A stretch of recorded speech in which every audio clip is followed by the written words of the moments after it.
Right now, every electron in your body is doing something so deranged that for nearly 80 years, your physics textbook has refused to put it on the page. Not because it's wrong, because it might be too right. And once you understand what it actually says, you cannot unsee it. Richard Feynman won a Nobel Prize. He cracked open the Manhattan Project before he turned 30. He drew little cartoons on chalkboards that completely rewrote modern physics. And physicists are still using those cartoons today. And yet, the one idea he was most proud of, the idea he reckoned was the closest humans have ever gotten to understanding what reality actually is, barely gets a mention in HSC Module 5. Doesn't show up in VCE Unit 3. Doesn't even sneak in as a footnote at the back of the textbook. So what is this dangerous idea Feynman left behind? Why are textbooks so weirdly quiet about it? And why, once you actually understand it, can you never look at the universe the same way again? Let's get into it. Welcome back to Curious Physics. Pull up a seat. This one's a ride. Here's the version of reality you got handed in school. You throw a ball. The ball flies through the air in a smooth arc. Gravity pulls it down. Air resistance slows it down a touch. You can predict, almost to the centimetre, where it's going to land. Newton wrote this down 300 years ago, and we've been teaching kids the same story ever since. Particles move along paths. Light moves in straight lines. Everything has one definite, well-behaved trajectory. This is the world of HSC Module 5. This is the world of VCE motion graphs. And honestly, for most of what you do day to day, driving to uni, kicking a footy, throwing your keys onto the kitchen bench, it works. It works beautifully. So beautifully that we got cocky about it.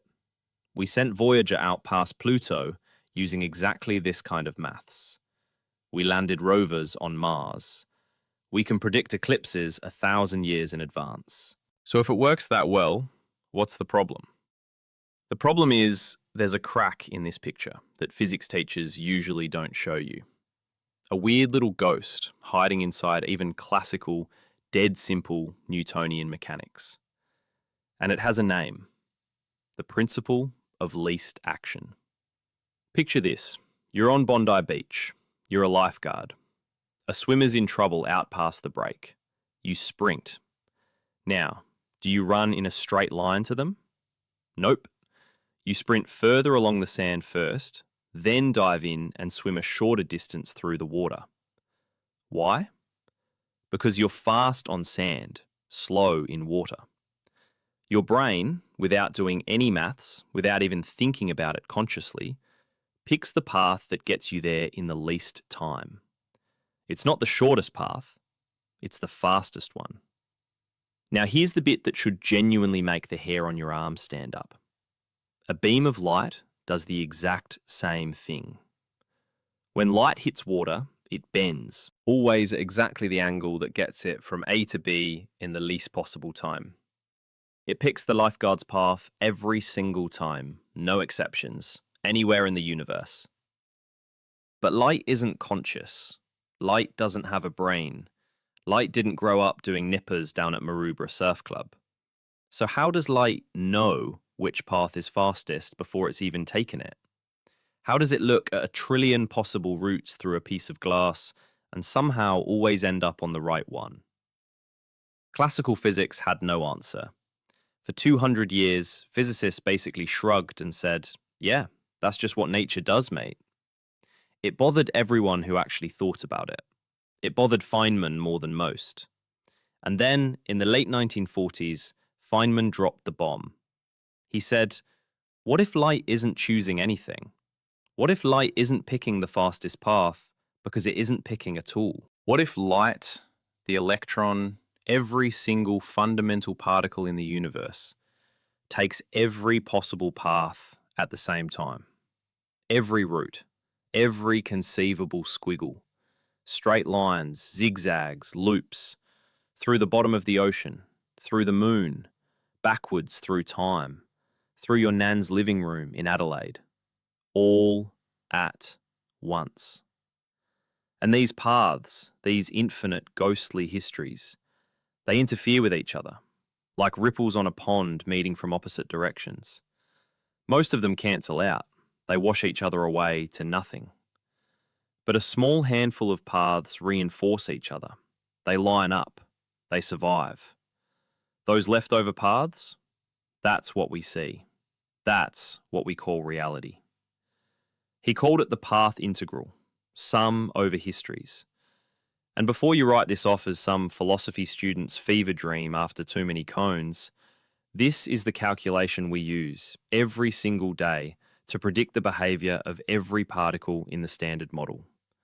Your phone screen runs on this. GPS runs on this. The transistors in the device you're watching this video on right now were designed using path integrals.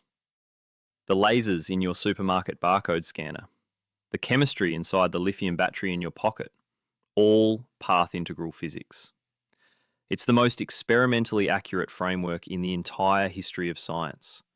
We've tested its predictions to better than 1 part in a billion, which means, and this is the part that should make you sit up straight in your chair, the universe really does behave this way. Not metaphorically, not as a thought experiment, actually. Now stop. Take a breath. Because if you followed me this far, your brain has just done something most physics students never get the chance to do at school. You've just stepped behind the curtain. The version of physics they teach in Year 12, particles, paths, trajectories, nice neat arrows pointing from A to B, that's the cartoon, the cleaned up children's version. The one we hand kids before they're ready for the truth. The truth is closer to this. There is no single trajectory. The ball you threw didn't take one path. It took every path. The reason it looked like it took one is because all the alternatives, every wild, looping, ridiculous detour, interfered themselves into oblivion. The straight, sensible-looking arc you saw with your eyes, that's just the part where the infinite vote didn't cancel. So why didn't anyone tell you? There's a couple of reasons. The first one's boring. The maths is brutal. Proper path integrals need a thing called functional analysis, and that's first or second year uni level on a good day. You can't fairly drop that on a Year 12 student 2 weeks out from exams. Fine. But that's not the real reason. The real reason is philosophical. Because once you genuinely accept what the path integral is telling you, you have to accept some seriously uncomfortable things. There is no single, real, definite history of the universe. The electron didn't really go that way. Reality, at the deepest level, isn't a story with one ending and one beginning and one tidy line in between. It's a vote, a weighted average of every possible thing that could have happened, summed up across infinite alternative versions, with the unlikely ones cancelling each other out and the likely ones surviving. Teachers don't really want to open that door with a class full of 17-year-olds an hour before lunch. Most uni textbooks tiptoe around it too. It's just safer to draw arrows on a whiteboard and say the particle goes from here to here, the ball lands here, the electron orbits like this, and move on to the next equation before anyone asks too many questions. But here's where it gets properly disturbing. If every particle takes every path, then in some real mathematical sense, every possible version of every event is contributing to what we call now. The coffee you almost knocked off the counter this morning? Somewhere in the sum over histories, you did knock it off. The tram you almost missed in Melbourne yesterday? In the path integral, you missed it. The text you almost sent and deleted at 2 in the morning? Sent. The job you almost applied for last year? Applied. We don't usually feel any of this because at the scale of cups and trams and human bodies, all the alternative histories interfere themselves into one single, boring, classical reality. The cancellation is so brutally complete that we walk around thinking the world is solid and one track and obvious. But the underlying machinery, that infinite ghostly vote, never stops running. Not for 1 nanosecond. Not in your entire life. Reality, as Feynman saw it, isn't a single thread of cause and effect being pulled forward in time like a film reel. It's a tapestry. Most of the threads erase each other. The pattern that's left over, that little stubborn bit of constructive interference that survives the cancellation, that's what you and I call existence. That's the dangerous idea. Not the maths. The maths is actually fine. It's the implication that what you're experiencing right now, the world that feels so undeniably real, the chair under you, the sound of my voice, the breath in your lungs, is just the loudest voice in an infinite committee of possibilities. Everything else got shouted down. The really wild thing is, if you turn this idea over and look at it from another angle, it almost starts to sound like a kind of freedom. Reality isn't being forced down one rigid track. It's being negotiated every instant by all the things that could be. And what we call life is just the bits that manage to stop arguing with themselves long enough to show up.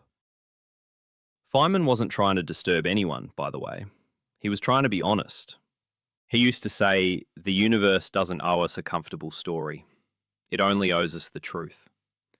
And the truth might be stranger than any Year 12 textbook is willing to admit out loud. So that's why this idea is dangerous. Not because it'll blow up the world, because it quietly blows up the version of reality you've been carrying around in your head since primary school. If something in this lit up your brain, do me a favour, smash that like button. Genuinely, it pushes the channel out to more curious minds across Australia and beyond. And that's the only way little physics channels like this one grow. Drop a comment below too. Do you reckon every possibility is real in some sense, or only the ones that actually get observed? I read every single one. And if you want to keep going down this rabbit hole, the next video is on something even wilder. What actually happens, second by second, when you fall into a black hole? The maths gets brutal. The story gets stranger than science fiction. Subscribe so you don't miss it. Until then, stay curious.